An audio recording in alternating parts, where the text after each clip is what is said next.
Assalamualaikum warahmatullahi wabarakatuh. Selamat pagi, perkenalkan nama saya Fatmawati dengan NIM 111119049 Prodi Manajemen Universitas Dian Nusantara. Saat ini saya akan mempresentasikan tugas besar saya yang berjudul merek pada mata kuliah produk dan merek.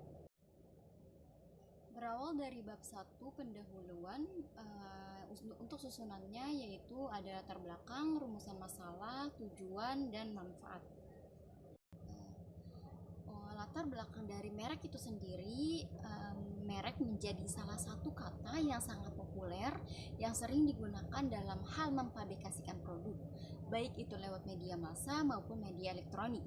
Seiring dengan semakin pesatnya persaingan dalam dunia perdagangan barang dan jasa, akhir-akhir ini maka tidak heran jika merek memiliki peranan yang sangat signifikan untuk dikenali sebagai tanda suatu produk tertentu di kalangan masyarakat, dan juga memiliki kekuatan serta manfaat apabila dikelola dengan baik. Merek bukan lagi kata yang hanya dihubungkan dengan produk atau sekumpulan barang pada era perdagangan bebas sekarang ini, tetapi juga proses dan strategi bisnis. Oleh karena itu, merek mempunyai nilai dan ekuitas. Dan ekuitas menjadi sangat penting karena nilai tersebut akan menjadi tolak ukur suatu produk yang akan dipasarkan. Untuk materi pembahasan dalam presentasi ini, rumusan masalahnya sebagai berikut. Apa sih pengertian atau definisi merek?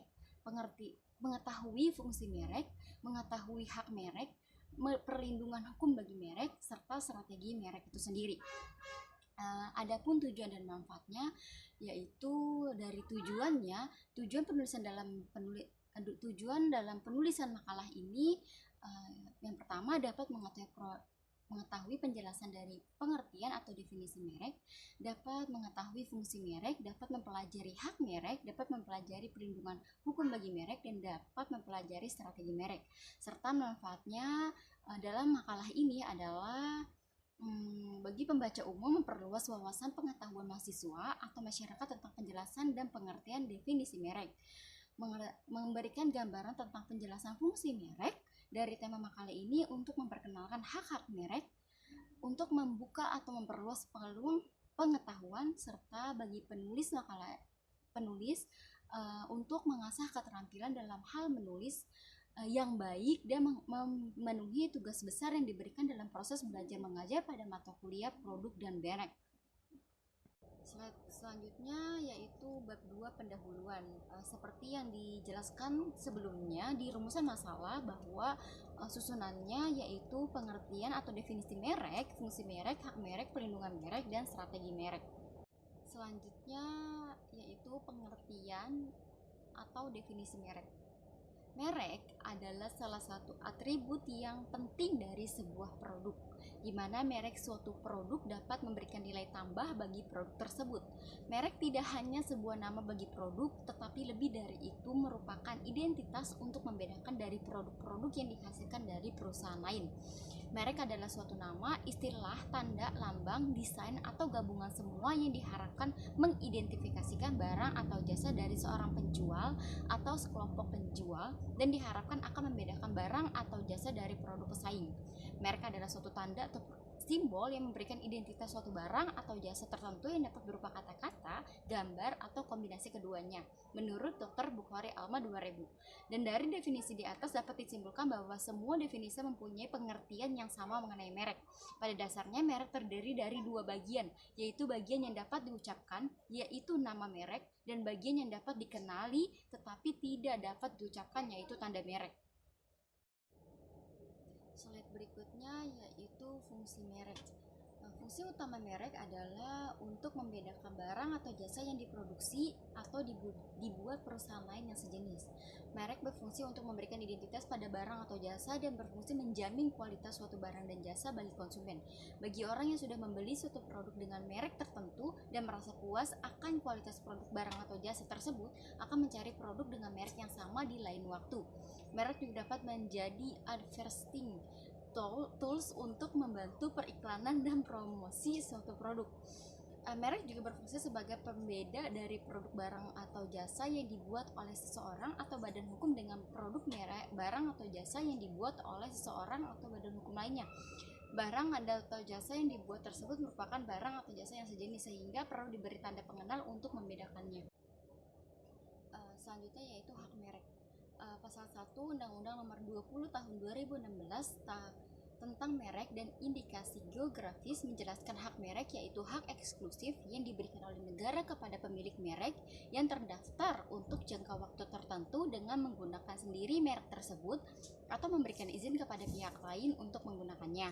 Hak merek bukan merupakan monopoli mutlak karena apabila jangka waktu perlindungan merek telah habis dan pemilik merek tidak memperpanjang waktu perlindungan tersebut, maka pihak lain dapat menggunakannya.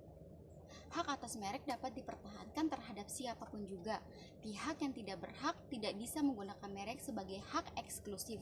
Suatu merek menjadi hak yang semata-mata diperuntukkan bagi pemilik merek atau pihak lain yang diperbolehkan memanfaatkan hak tersebut dengan seizin pemilik merek. Pendapat dan pengertian merek hak eksklusif dapat disimpulkan bahwa hak eksklusif merupakan hak yang diberikan oleh negara kepada pemilik merek terdaftar dan dalam daftar umum untuk jangka waktu tertentu, di mana dengan adanya hak eksklusif yang dimiliki pemilik merek, maka ia dapat memanfaatkan sendiri merek miliknya dan pihak lain tidak dapat diperbolehkan menggunakan merek tersebut, kecuali izin dari pemilik merek. Perlindungan hukum merek. Sebagaimana diketahui bahwa perlindungan merek di Indonesia semula diatur dalam Reklamen Industri Kingdom Kolonial 1912 yang kemudian diperbarui dan diganti dengan Undang-Undang Nomor 21 Tahun 1961 tentang merek perusahaan dan merek perniagaan.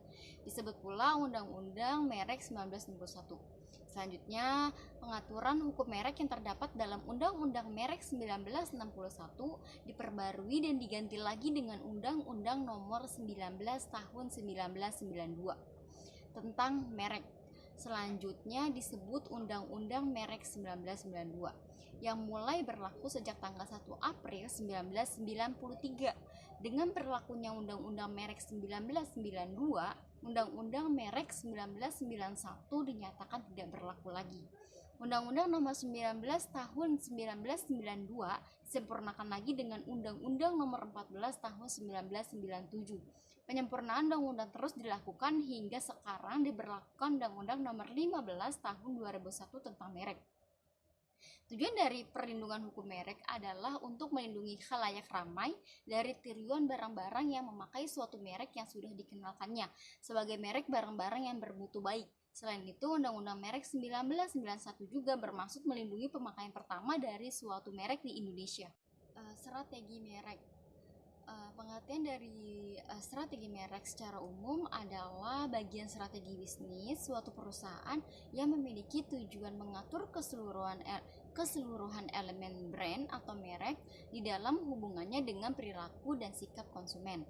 Ada beberapa pilihan menentukan strategi merek perusahaan seperti yang pertama, strategi perluasan lini produk yang merupakan strategi merek yang mana perusahaan membuat produk baru atau tambahan di dalam lini produk sama dan juga memakai brand sama.